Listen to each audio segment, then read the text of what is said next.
Bonjour et bienvenue dans cette nouvelle vidéo de Draw My Economy. Aujourd'hui, on va voir que ces rappels pour tous, passe durci, masque et pression sur les non-vaccinés. Debbie est une jeune quadragénaire, consciente de son âge et un peu coquette, elle évite tout ce qui peut faire grossir. La balance, les miroirs, les photos. Debbie, elle possède un hôtel, restaurant, bar qui s'appelle le Walking Bed. Et autant vous dire que pour elle, la période du Covid a été atroce. 2020 a été une année absolument catastrophique et 2021 avait très mal démarré. Mais finalement, aux alentours du mois de juin, l'activité avait repris et elle était plutôt contente des résultats. Jusqu'au 12 juillet où elle avait eu très peur. C'est ce jour-là que le président Macron était intervenu à la télévision pour expliquer qu'il y aurait maintenant un pass sanitaire dans tous les restaurants, tous les bars et tous les hôtels. Donc directement, pour son activité à elle, ça risquait d'être très compliqué. Mais Macron lui avait promis qu'une fois que tout le monde serait vacciné, on pourrait avoir de nouveau une vie normale. Du coup, Debbie de Boisson s'était faite vacciner. Et non seulement elle s'était fait vacciner elle, mais elle avait réussi à convaincre tous ses employés de se faire vacciner. Même la femme de ménage, Carla Jumide.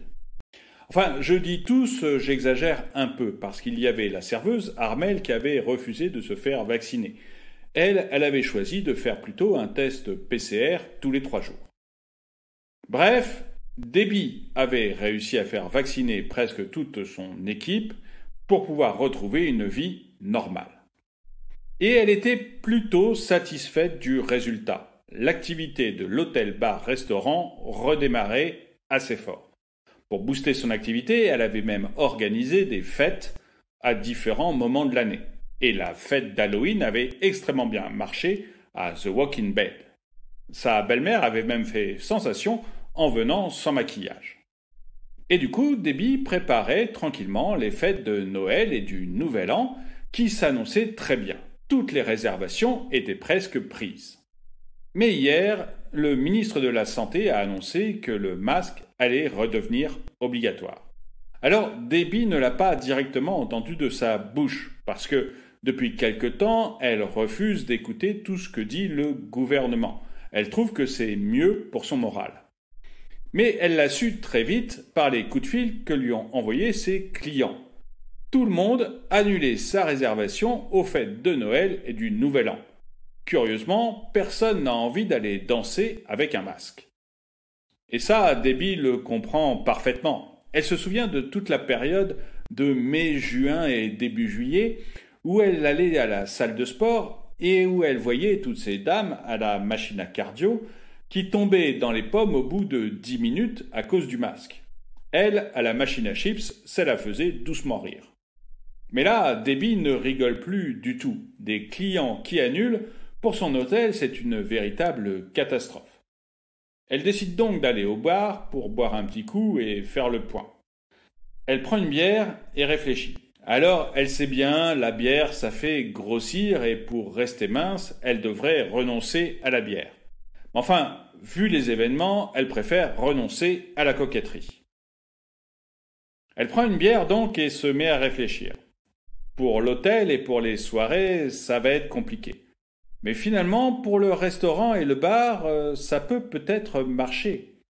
Après tout, les clients vont accepter de porter un masque, d'arriver jusqu'au bar et de l'enlever pour prendre leur consommation, ou alors pour dîner à table. La situation est peut-être pas aussi catastrophique que ça. Mais là, c'est Armelle qui vient lui annoncer la mauvaise nouvelle. Armelle Couvert décide de démissionner. Et elle explique à Debbie pourquoi. Maintenant, les tests PCR ou les tests antigéniques vont avoir une durée de vie de 24 heures.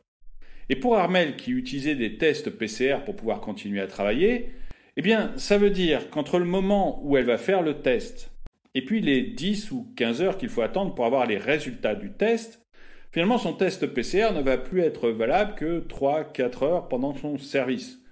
Et elle n'a aucune envie de recommencer à faire des tests toutes les heures. Du coup, elle préfère arrêter le boulot, se mettre au chômage, voire toucher des indemnités comme le RSA. Pour Debbie de Boisson, c'est quand même un nouveau coup dur. Et elle se demande comment tout cela va pouvoir fonctionner. Après tout, tous ces clients ne sont pas vaccinés. Est-ce qu'ils vont accepter d'aller faire un test antigénique ou un test PCR à chaque fois qu'ils vont au restaurant?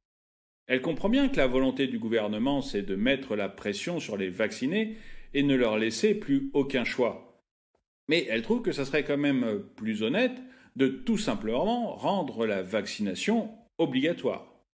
Voyant qu'elle est déprimée, une de ses clientes, qui est une habituée, lui dit de ne pas trop s'en faire. Elle continuera à venir. Elle n'est pas vaccinée, elle ne compte pas faire des tests à chaque fois qu'elle vient, mais elle prendra tout simplement le pass d'une copine. Un peu réconfortée, Debbie essaye quand même de convaincre Armelle. C'est très difficile de trouver des salariés, on ne va pas laisser s'enfuir celle-là. Elle lui demande si elle est sûre de ne vraiment pas vouloir se faire vacciner. Après tout, beaucoup de monde a été vacciné et les effets secondaires sont quand même très rares. Mais Armelle lui dit que ce vaccin, ça ne s'arrête jamais. Au début, après 2 doses, on vous avait promis la vie normale. Et puis maintenant, non seulement on doit recommencer à porter des masques, mais en plus, on nous demande d'avoir la 3e dose. Pour tout le monde, à partir de 18 ans. Et si vous n'avez pas fait la 3e dose dans les 7 mois qui suivent la 2e, eh bien vous perdrez votre passe sanitaire. Bref, Armelle pense qu'on est bon pour un rappel à vie. Et elle commence à en avoir assez de cet État qui veut absolument lui expliquer comment vivre. Elle a 30 ans, elle estime qu'elle ne risque rien avec le Covid-19, et elle voit bien que cette histoire de ralentir la circulation du virus avec le vaccin, ça tombe de plus en plus dans le ridicule. En plus, le gouvernement va vouloir l'obliger à vacciner son fils de 10 ans. Elle a bien entendu Olivier Véran qui disait que le vaccin des 5-11 ans, ça allait être mis en place à partir de 2022.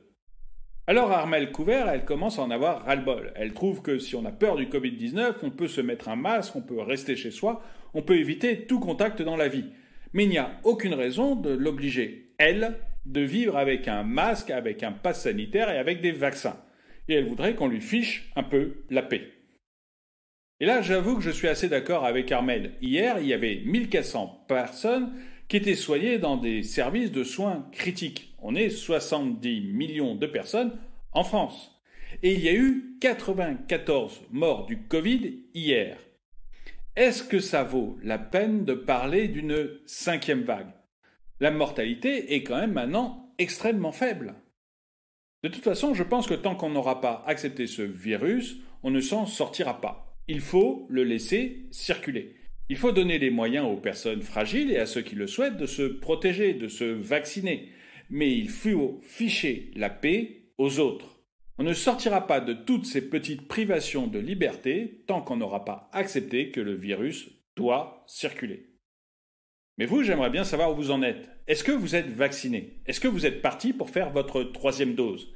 Et si vous n'êtes pas vacciné, est-ce que ces tests PCR et antigéniques qui sont limités à 24 heures vont vous décider à vous faire vacciner? Bref, est-ce que la pression que le gouvernement vous met va vous décider au vaccin? Dites-le moi dans les commentaires. Et le dicton du jour. N'essayez pas de noyer vos problèmes dans l'alcool, ils savent nager. Merci d'avoir regardé cette vidéo, mettez-lui un pouce vers le haut, commentez-la, partagez-la. Merci à tous ceux qui m'aident en ayant rejoint la chaîne, et je vous dis à très bientôt.